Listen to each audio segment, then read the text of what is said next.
நான் கோ educational 11th 12th படிக்கும்போது எங்கள் ஸ்கூலில் ஒர்க் பண்ண சாரோட பையன், அவனோட கிளாஸ் அவன் வேறு கிளாஸு. அவனோட கிளாஸில் கூட படித்த ஒரு பொண்ணை லவ் பண்ணாங்க. அது பேர் லவ்வுன்னு கூட சொல்ல முடியாது. ஏன்னா அது 11th 12th குட்டி பசங்க இல்லைங்களா, அது இன்ஃபேச்சுவேஷன் தான் சொல்லணும்.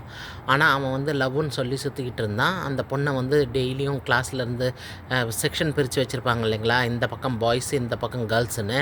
ஸோ அங்கே இருந்துக்கிட்டு இந்த பொண்ணை பார்த்துக்கிட்டே இருக்கிறது விடாமல், அதுக்கப்புறம் வந்து எல்லா பசங்கள்கிட்டையும் சொல்லி நான் லவ் பண்ணுறேன்னு சொல்லி வச்சது. சாருங்களுக்கெலாம் யாருக்கும் தெரியாது, ஆனால் பசங்க எல்லாருக்குமே தெரியும். சாரோட பையன்றதுனால பசங்க எல்லாருக்குமே தெரியும்.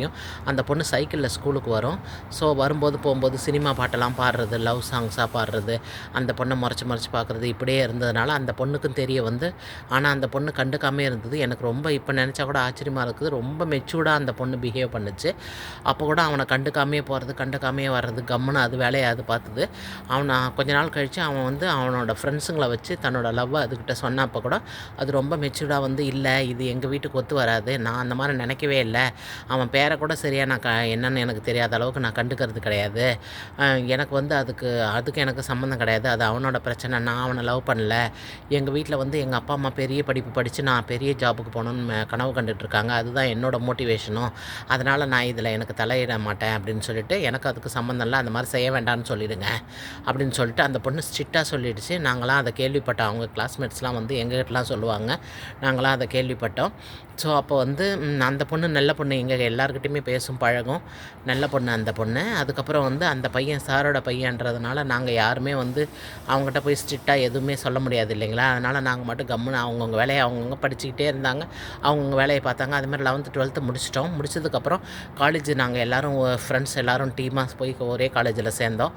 காலேஜில் சேர்ந்தப்பையும் அவன் வந்து அது ஒன்லி கேர்ள்ஸ் காலேஜ், அதனால் அவன் வர முடியாது. ஆனால் பஸ்ஸில் மட்டும் வருவான். பஸ்ஸில் வந்து அந்த பொண்ணு பார்த்துக்கிட்டே வர்றது, அந்த பொண்ணை பார்த்துக்கிட்டே போகிறது, அந்த பொண்ணுக்கு பிடிக்காமல் அந்த பொண்ணு வந்து ஸ்ட்ரிக்டாக சொல்லிடுச்சு, நீ வந்து இந்த மாதிரி வர வேலை வச்சுக்காத அப்படின்னு சொல்லிட்டு. ஆனாலும் அவன் ஸ்டாப் பண்ணல. பட் வந்து அவங்க வீட்டில் அந்த பொண்ணு போய் அவங்க வீட்டிலலாம் யாருக்கிட்டையும் சொல்லலை.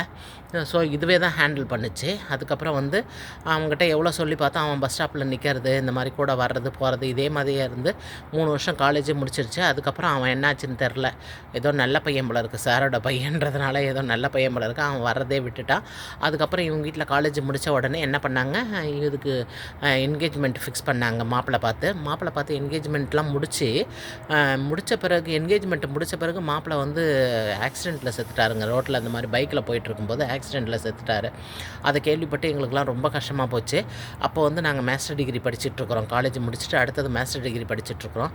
அப்போ நாங்கள் ஒரு தடவை காலேஜ் விட்டு வரும்போது பஸ் ஸ்டாப்பில் அந்த பொண்ணை பார்த்துட்டு, என்னப்பா இந்த மாதிரி ஆகிடுச்சாமேன்னு கேட்டதுக்கு, ஆமாம்ப்பா இந்த மாதிரி ஆகிடுச்சு, பட் வந்து எனக்கு உனக்கு ஓகே, நாங்கள்லாம் அட்வைஸ் மீன்ஸ் அனுதாபமாக சொல்லுவோம்ல, அதுக்கு இதுவாக பெருசாக எடுத்துக்காதப்பா, தாங்கிக்கோ அப்படின்லாம் நம்ம சொல்லுவோம் இல்லைங்களா, அந்த மாதிரி நாங்கள் சொல்லும்போது, இல்லை எங்கள் பேரண்ட்ஸ்லாம் எல்லோரும் எனக்கு எடுத்து சொல்லி அதுலேருந்து நான் வெளியில் வந்துட்டேன்ப்பா, எனக்கு ஓகே தான், நான் இப்போ பெட்டர் அப்படின்னு சொல்லிச்சு. நாங்களும் அதுக்கு வந்து ஆறுதல்லாம் சொல்லிவிட்டு அதுக்கப்புறம் நாங்கள் வந்துட்டோம். அதுக்கப்புறம் அந்த பொண்ணு வந்து நல்லா படித்து, நாங்களாம் மாஸ்டர் டிகிரி படிக்கும்போது அதுவும் மாஸ்டர் டிகிரி படித்து, அதுக்கப்புறம் எம்ஃபில் பிஹெச்டிலாம் படித்து நிறையா படித்து மறுபடியும் வேறு மாப்பிள்ளை பார்த்து அவங்க வீட்டில் கல்யாணம் பண்ணி வச்சு தான் நாங்கள் கேள்விப்பட்டோம்.